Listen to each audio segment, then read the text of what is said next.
So, Valentine's Day. Did y'all have a nice Valentine's Day? Yes. I had a great Valentine's Day. How many of you follow me on Facebook? So you kind of know about my Valentine's Day. The lyric. I want to go to your lyric. I promise to fall, and this is what got me. I promise to fall over and over again till we can't tell the start from the end. Now just think about that in your own life. Falling over and over and over again every single day till you can't tell how long you've been at it. How many of you ever wake up and go, how long have I been at this thing called life? How long have I been doing this, or this, or this, or him, or her? How long has this been going on? How long has this been going on? Anyway, weddings. I do a lot of weddings, and here's what happens at weddings. Couples promise one another to make every single day new. Yes? Do you know at weddings? Somewhere in their vows, they promise to make every day new, to wake up each morning in love, and to go to bed every single night in love. And it's a great thing to do. It's a great thing to promise. And I love weddings. I cry at almost every wedding I do. I'm going to do a wedding this summer in Scotland, and I can't even imagine what it's going to be like on Loch Lomond marrying people. I'm sure I will be a blubbering mess. But that's what I love about weddings, and about love, and about relationships, that people promise to love every single day anew. William Shakespeare wrote, "The course of true love never did run smooth." The course of true love never did run smooth. If you think about it, the great love stories of the world all have drama involved, don't they? I just want you to think about some of the great love stories you love in the world. I'm going to talk, the title of my talk today is, Here's Looking at You. So that, of course, takes me to the 1942 Casablanca, and Humphrey Bogart and Ingrid Bergman. And they certainly had a bumpy ride, didn't they?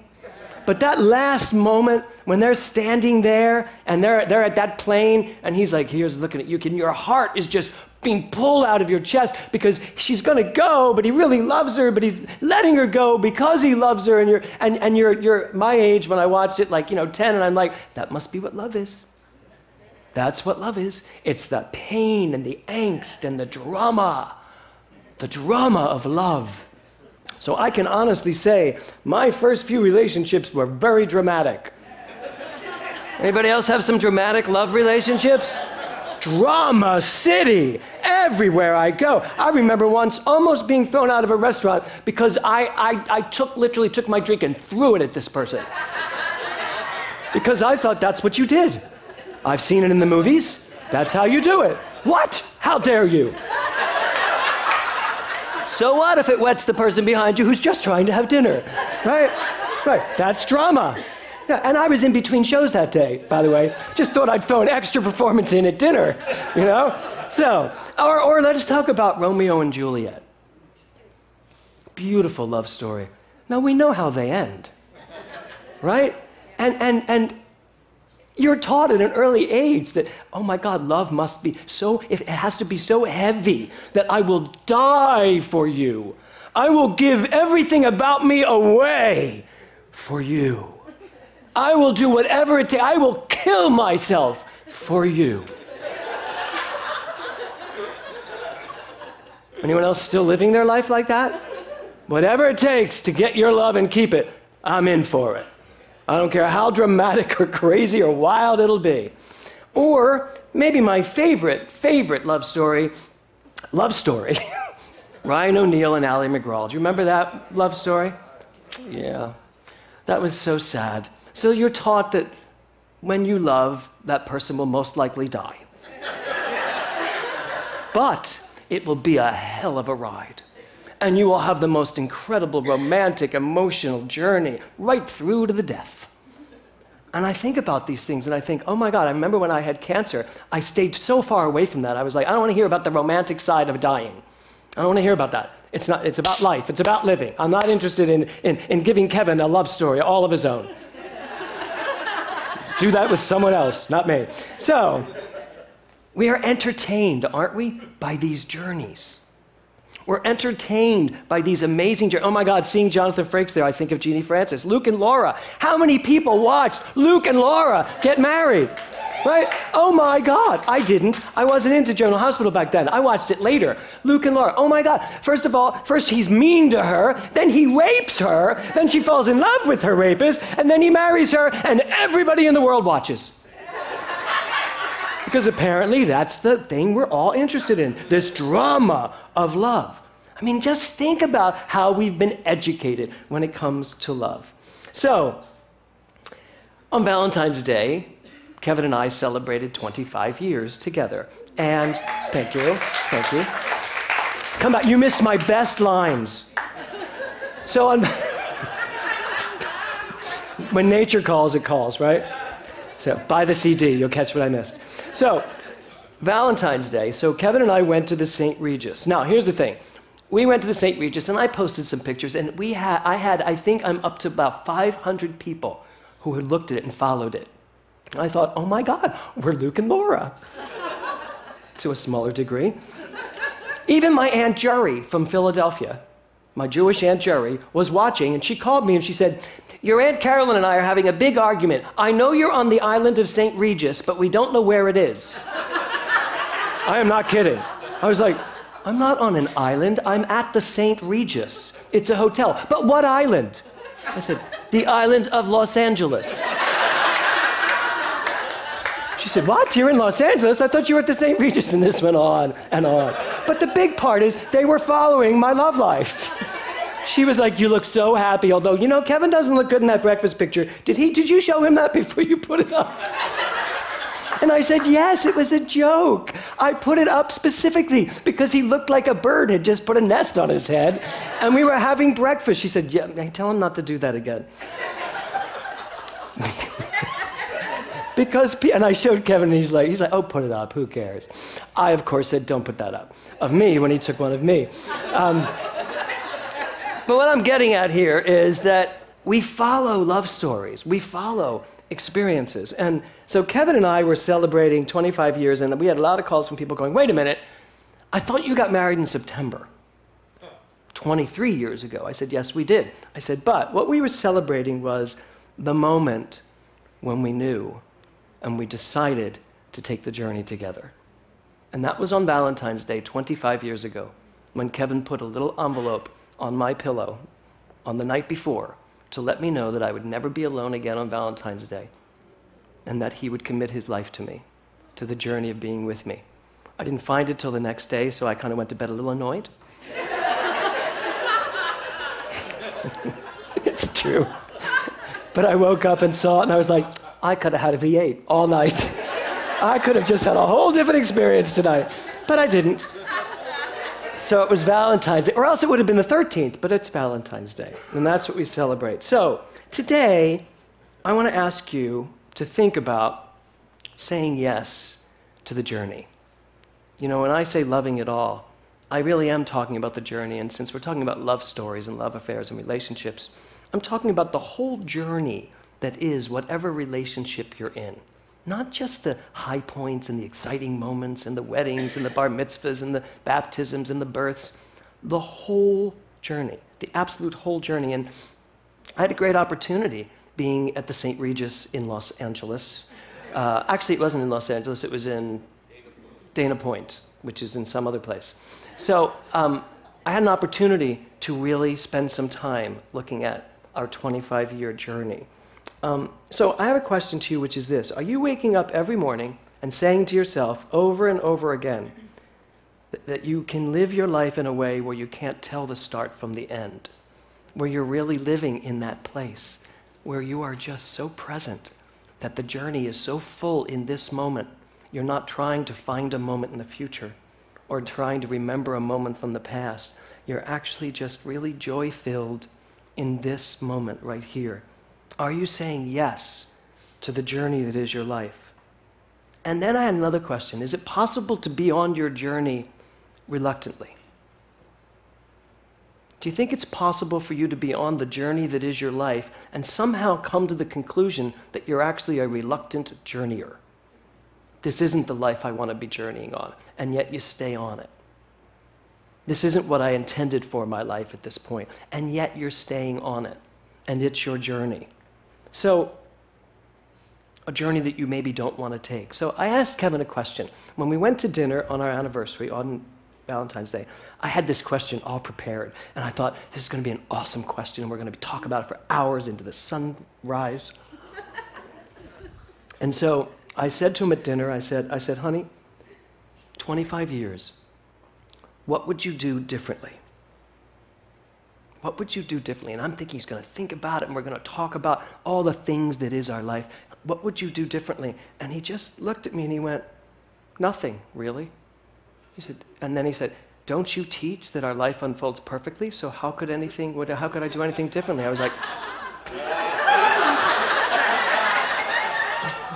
I wasn't looking for a science of mind answer.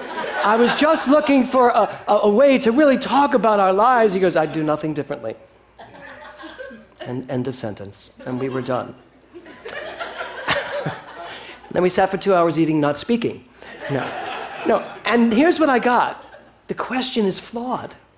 It's a flawed question.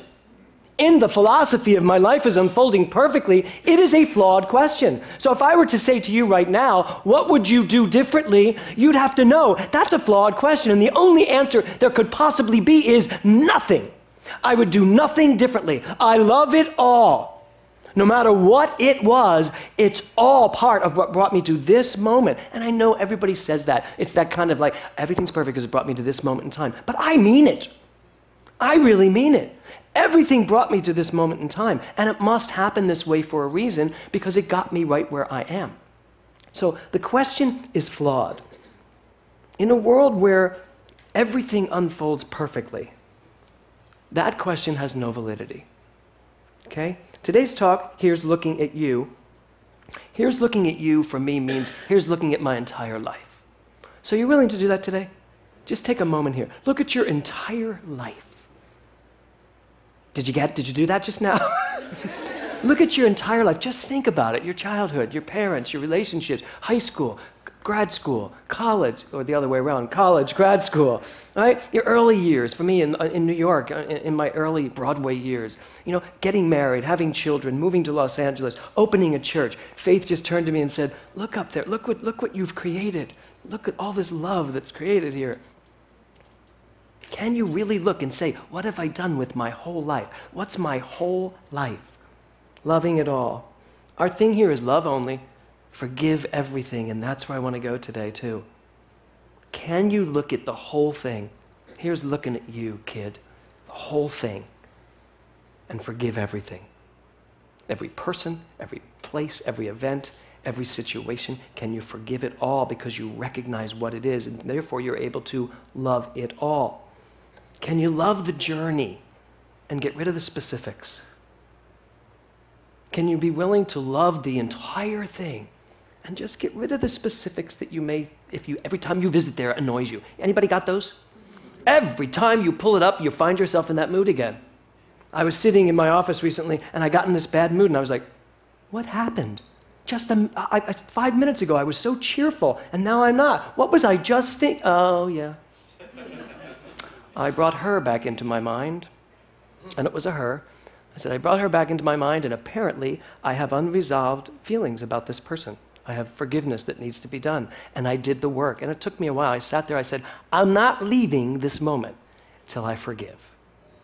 I am not leaving it till I forgive. That's the work that's before us. I can't just say I love everything, and then every time I think of someone, I'm like, ugh. Because clearly that's not the case, right? So, as I said, the question is flawed. What I would do differently, nothing is the correct answer. Now let's ask the pertinent question, and it's this. What will I do differently? Very different question. I can't do anything differently in the past, but I can choose right now to do things completely differently if I decide I'm in a place where I want different things. So do you see what I'm saying here? I can honor, love, and respect everything that came before this moment. And I can still say, and yet I choose now to do this. So there's your question this morning. What will I do differently? Now, here's the thing. my mind is open to unlimited, pure potentiality. What will I do differently? Oh my God, the sky's the limit. I can do anything differently. Anything differently. One of the Namastets said this morning, we were in rehearsal and this Namaste person said, I think I'm probably too old to ever learn a different way. Now, before it came out of this person's mouth, before it was finished being said, it was like, oh my God, I can't believe I just said that. I said, and in this room, with me sitting at the piano. And we laughed and we were like, see how those little niggly things are under there? And they're still under there. You just got to pull them up and say, absolutely not, out of here, right? And know who you are. So Deepak Chopra says this, it takes no effort to love. The state has its own innate joy attached. Questions answer themselves if you are aware enough. Life is safe, he says, flowing with the current of being. It's the simplest way to live. Resistance never really succeeds. And I want to read that line again. Resistance never really succeeds. Controlling the flow of life is impossible. Think about that. All you control freaks out there. How many of you are control freaks? Raise your hand. No, be proud of it. Right? Terry, you did have your hand up, right? Hey, his wife put his hand up for him. It is Valentine's Day. So, right? So, look at that. Controlling the flow of life is impossible. So if you can't control the flow of life, why do we spend so much precious time trying to? Why? Because somewhere along the line, we were told that life is difficult, and love is challenging, and dramatic, and there's a lot that we must overcome. In CPR, I always say, you can be challenging. There can be challenges in your life, but you can never be challenged. You can have challenges, but you can never really be challenged, because that is not a state of authentic truth for you. You are love. So, what you have to do is say yes to this incredible journey of life. And by saying yes to this incredible journey of life, you are also saying no to whatever you need to say no to from the past in terms of having it have any power over you. And that's still saying yes. Because as my husband once said to me, James, because he said, you have a problem saying no when you mean no, because you want to say yes to be nice. But he said, here's what you need to learn. I love that I'm quoting him today. Here's what you need to know. He said, sometimes no means yes. Because when you're saying no, you're saying yes to yourself. And that's how important it is for you to know what it is, all of this is, what the journey is, and then say yes to that journey, wherever it unfolds you into as you go forward. So I'm going to read something now by Nora Ephron from When Harry Met Sally, that spiritual movie. It's this. It's what Harry says to Sally at the end of the movie when he realizes the truth. He says, I love that you get cold when it's 71 degrees outside. I love that it takes you an hour and a half to order a sandwich. I love that you get a little crinkle above your nose when you're looking at me like I'm nuts. I love that after I spend a day with you, I can still smell your perfume on my clothes. And I love that you are the last person I want to talk to before I go to sleep. And it's not because I'm lonely, and it's not because it's New Year's Eve. I came here tonight because when you realize you want to spend the rest of your life with somebody, you want the rest of your life to start as soon as possible. So, Sally, do you want the rest of your life to start as soon as possible? 4 of you. Do you want the rest of your life to start as soon as possible? Yes! Okay. You have to love the journey. Love the journey. And I'm not talking about the journey that you've decided is going to take you here. We get so caught up in trying to get here. having an idea of what here looks like, what it's supposed to look like, who you're supposed to be, how your relationship is supposed to be evolving. Sometimes when people end their relationship like Jason and what Jody did, it's the perfect journey. It's the exact right course for that love affair to take. And I know there are many of you in this room who have taken that particular journey. Some of you many times. Right? It's the perfect journey. Last week we talked about, do you have a shoe that you're waiting to drop? Is there some secret you're worried about that if the world finds it, your life is over? Well, guess what? It's up to you to love all of that, even the secrets, even the shoes, and understand it in such a way that you actually are ready for your life to start right now and for it to accelerate. Since Paulette Jones is sitting right here in front of me, she gave a talk on Wednesday night. I'm sorry that many of you missed it. That was just spectacular. And she talked about, standing on this stage, she talked about living in the body of a man and knowing that that just wasn't for her and that she wasn't living her truth. And what it takes to do that, to decide, I'm going to be myself and I don't care what the rest of the world thinks. And she told this incredible story that I'm sure she'll tell again at her workshop for those of you that are taking it. She is an amazing powerhouse of authenticity to show us, oh my God, how many years did this woman wait to live the life of a woman? How many years did she wait to, as it says here, to start her life as soon as possible? Sometimes it takes a decision, a hurdle to jump over, to say, I'm starting my life now, period, end of sentence, and get rid of the yeah buts. You know the yeah buts? Well, yeah, but I blah, blah, blah, blah. All the things that we tell ourselves we can't do because of this, because of that. I'm this age, because he said that, because she said that, because the universe says this.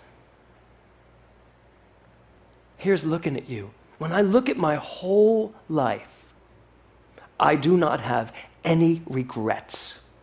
None whatsoever. And when one shows up in the face of me saying I have none, I tell you, I look at it and I spend time discussing it with me and talking it down, talking it through spiritual logic to such an extent that it no longer has me. It no longer has me. Anything you regret in your life has you to some extent. And it is the very thing that is stopping you from starting your life as soon as possible. Because really, you're not going to start your life until that's taken care of. I'm going to start my life as soon as I get that divorce. I'm going to start my life as soon as I get a job. The real job, not just the play job, the real job. If you're in a play job, you better start playing with it and have fun. Because if you're in a job you don't like, and you're continuing in a job you don't like throughout life, then what are you doing? What are you doing? You don't know who you are.